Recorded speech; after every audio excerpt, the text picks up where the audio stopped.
No estudo anterior, vimos como Enoque foi levado em espírito ao mundo celestial e contemplou Yeshua em seu estado original, isto é, em sua forma de Elohim, junto com Deus. Ele viu como todos os justos o exaltavam e como todos os ímpios se lamentavam diante dele, por causa de seus próprios pecados, quando expostos diante da justiça dele. Agora, nas descrições dos capítulos desse estudo, ele contempla como todas as obras de Deus são igualmente exaltadas, como Deus lida com o pecado da raça humana e como ele corrigiu o mundo primordial, limpando-o de toda abominação. O capítulo 63 diz assim: Vi outros semblantes naquele lugar secreto. Ouvi a voz de um anjo dizendo: Estes são os anjos que desceram do céu à terra, revelaram segredos aos filhos humanos e seduziram os filhos humanos para cometerem pecado. Nesse capítulo de um versículo só, vemos a reprise de um assunto que já foi bastante abordado em estudos anteriores: o pecado dos anjos. Aí alguém poderia até dizer assim: para que falar de novo sobre um assunto que já foi dito? Esse assunto já foi exposto no estudo. Mas se você reparar bem nos textos da Bíblia, vai ver que de vez em quando o nosso Deus traz de volta assuntos sobre coisas que ele já falou, coisas que ele já fez, sobre situações impossíveis que ele corrigiu. Para quê? Para que fique sempre evidente para nós, fique claro como nós precisamos da intervenção dele. Nós precisamos da intervenção divina para a nossa vida correr bem. E o nosso Deus tem esse costume, ele traz assuntos à tona. Quando Davi pecou e pegou a mulher, seu soldado, Deus disse para ele através do profeta: lembra que eu te tirei daquele lugar e tal, eu fiz isso, fiz aquilo. Deus sempre puxa algum assunto do passado com relação a algo que o ser humano faz para mostrar que a ação dele é que está presente em tudo que dá certo. Com isso, ele reforça cada vez mais sua soberania sobre nós, relembrando situações que só ele pode resolver. E nisso ele é glorificado. Como nas diversas vezes que vemos Deus lembrando ao povo de Israel: lembra que eu tirei vocês da terra da servidão e trouxe uma terra que mana leite e mel e fiz cair maná do céu. Deus sempre está lembrando, sempre está puxando a nossa memória, que o ser humano é danado para esquecer as coisas. E aqui agora, nesse estudo, Yah, o nosso Deus, traz de volta à nossa memória o episódio do pecado dos anjos e do dilúvio, pois a partir do momento que ele traz essas coisas à nossa lembrança, isso clareia a nossa mente, a nossa memória, e nos faz sempre lembrar por que ele merece ser louvado.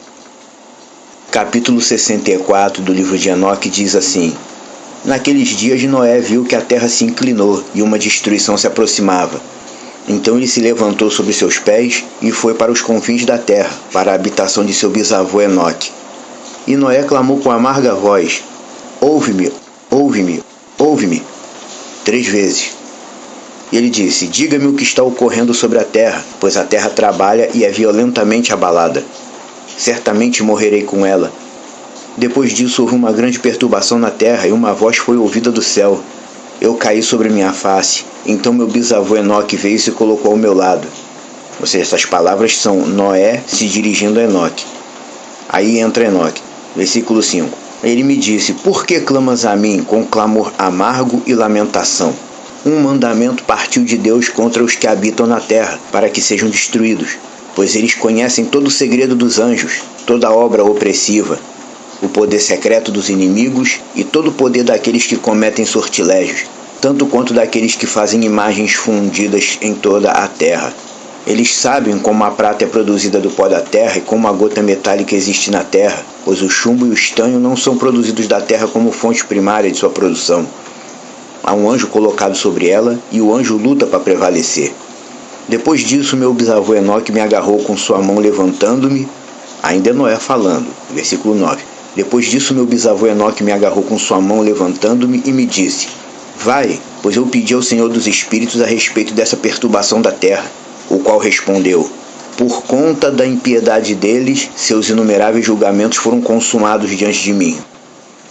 Com respeito às luas, eles inquiriram, e têm conhecimento de que a terra perecerá com aqueles que habitam sobre ela, e que estes não terão lugar de refúgio para sempre. Eles descobriram segredos e são aqueles que têm sido julgados. Mas não você, meu filho. O Senhor dos Espíritos sabe que tu és puro e bom, livre da reprovação do descobrimento de segredos. Ele, o Santo, estabelecerá seu nome no meio dos santos e te preservará daqueles que habitam sobre a terra. Ele estabelecerá tua semente em retidão, para reis e para grande glória. E da tua semente se espalhará retidão e homens santos sem número para sempre. O capítulo 65 diz assim: Depois disso, ele me mostrou os anjos de punição que estão preparados para vir e abrir todas as águas poderosas sobre a terra, que podem ser para julgamento e destruição de todos os que permanecem e habitam sobre a terra. O Senhor dos Espíritos ordenou aos anjos que saíram para não pegar os homens e preservá-los, pois aqueles presidem sobre todas as águas poderosas. Então eu saí da presença de Enoque. Esse foi o capítulo 65. Como podemos ver no relato desses dois capítulos, 64 e 65, aquela destruição não era algo que Deus queria que acontecesse, mas foi necessária. Não só os anjos pecaram gravemente e desobedeceram às instruções que Deus tinha dado a eles, como também revelaram segredos espirituais às suas respectivas mulheres, para que elas criassem seus filhos com inteligência e conhecimento, e assim crescessem para ser poderosos sobre a terra. Vemos no texto Deus chamando Noé para ser o mediador dessa situação. Noé foi literalmente um mediador, pois através da obra dele, Deus puniu o mundo primordial e o purificou, através da destruição dos pecadores, que no caso eram os anjos, seus filhos os nefilins e todos os humanos que participaram disso, de alguma forma. Por causa dos anjos pecadores, os humanos daquele tempo tinham conhecimentos muito superiores ao dos humanos de hoje. Não é à toa, como já disse em estudos anteriores, que as pirâmides antigas do Egito, por exemplo, foram erguidas de um jeito que a engenharia e a arquitetura moderna não conseguem reproduzir, até hoje. Tem algumas pirâmides no Egito, por exemplo, que são mais modernas, mais atuais, mas são diferentes das antigas. As antigas mesmo ninguém consegue reproduzir, as mais atuais são diferentes. A engenharia e os sistemas de construção civil mais atuais tentaram fazer igual, mas não conseguiram. Por quê? Porque elas foram feitas com conhecimento superior. No entanto, a destruição foi estabelecida para os pecadores, e não para o justo. Não haviam só pecadores naquele tempo. Enoque e Noé eram homens de Deus, que priorizavam a lei de Deus. Por isso foram poupados. Agora o capítulo 66 e 67. O capítulo 66 diz assim: Naqueles dias a palavra de Deus veio a mim e disse: Veja, Noé, tua sorte subiu a mim, uma sorte imune de crime, uma sorte amada e superior. Agora então os anjos trabalharão as árvores, mas enquanto eles procedem nisso, eu colocarei minha mão sobre elas e as preservarei. A semente da vida se erguerá dela e uma mudança tomará lugar, para que a terra seca não seja deixada vazia. Eu estabelecerei tua semente diante de mim para sempre e sempre, e a semente daqueles que habitarem contigo na superfície da terra. Ela será abençoada e multiplicada na presença da terra, em nome de Elohim. Eles confinarão aqueles anjos que descobriram impiedade. Serão confinados naquele vale ardente, que a princípio meu bisavô me mostrou no oeste, onde há montanhas de ouro e prata, ferro, metal fluido e estanho. Eu vi aquele vale no qual há uma grande perturbação e onde as águas são agitadas. E quando tudo isto foi executado da massa fluida de fogo que os perturbou naquele lugar, levantou-se um forte cheiro de enxofre que se misturou com as águas, e o vale dos anjos que haviam sido culpados de sedução queimou-se debaixo da terra. Através daquele vale, rios de fogo também estavam fluindo, para os quais aqueles anjos serão condenados, os que seduziram os habitantes da terra. E naqueles dias estas águas serão para os reis, os príncipes, os exaltados e para os habitantes da terra, para a cura da alma e do corpo e para o julgamento do espírito. Seus espíritos serão enchidos de festa, para que possam ser julgados em seus corpos, porque eles negaram o Senhor dos Espíritos, e apesar de perceberem sua condenação dia após dia, não acreditaram no nome dele. E como a inflamação de seus corpos será grande, assim seus espíritos sofrerão uma transformação para sempre, pois nenhuma palavra pronunciada diante do Senhor dos Espíritos será em vão. Julgamento veio sobre eles, porque confiaram em sua luxúria carnal e negaram ao Senhor dos Espíritos. Naqueles dias, as águas daquele vale serão transformadas, pois enquanto os anjos estiverem sendo julgados, o calor daquelas fontes de água sofrerá uma alteração, e enquanto os anjos sobem, a água das fontes novamente sofre uma alteração, e congelam. Então ouvi o santo Micael respondendo e dizendo: esse julgamento com o qual os anjos serão julgados dará testemunho contra os reis, os príncipes e os que possuem a terra, pois estas águas de julgamento serão para sua cura e para a morte de seus corpos. Mas eles não perceberão e não acreditarão que as águas serão transformadas e tornadas como fogo que arderá para sempre. Esse foi o capítulo 66. Capítulo 67 diz o seguinte: depois disto ele me deu os sinais de todas as coisas secretas do rolo do meu bisavô Enoque e nas parábolas que haviam sido dadas a ele, inserindo-as para mim entre as palavras do rolo das parábolas. Naquele momento, o santo Micael respondeu e disse a Rafael: o poder do Espírito me lança daqui e me impulsiona para fora. A severidade do julgamento, do secreto julgamento dos anjos. Quem é capaz de observar a resistência daquele severo julgamento que aconteceu e se tornou permanente sem ser dissolvido em seu lugar? Novamente o santo Micael respondeu e disse ao santo Rafael: quem está lá cujo coração não se abrandou por isto e cujos rins não se afligiram com tal coisa? O julgamento saiu contra eles por aqueles que assim os arrastaram para fora e que se foram quando eles estavam na presença do Senhor dos Espíritos. De igual maneira também o santo Racael disse a Rafael: eles não estarão diante do olho de Elohim, já que o Senhor dos Espíritos foi ofendido por eles, pois eles têm se portado como senhores. Portanto, ele traz sobre eles um julgamento secreto para sempre e sempre, pois nem o anjo e nem o homem recebem uma porção dele, mas eles só receberão seu próprio julgamento, para sempre e sempre. Ao anunciar a iminente destruição pelas águas, no capítulo 66, Iá disse: os anjos trabalharão as árvores, para que a terra não seja deixada vazia.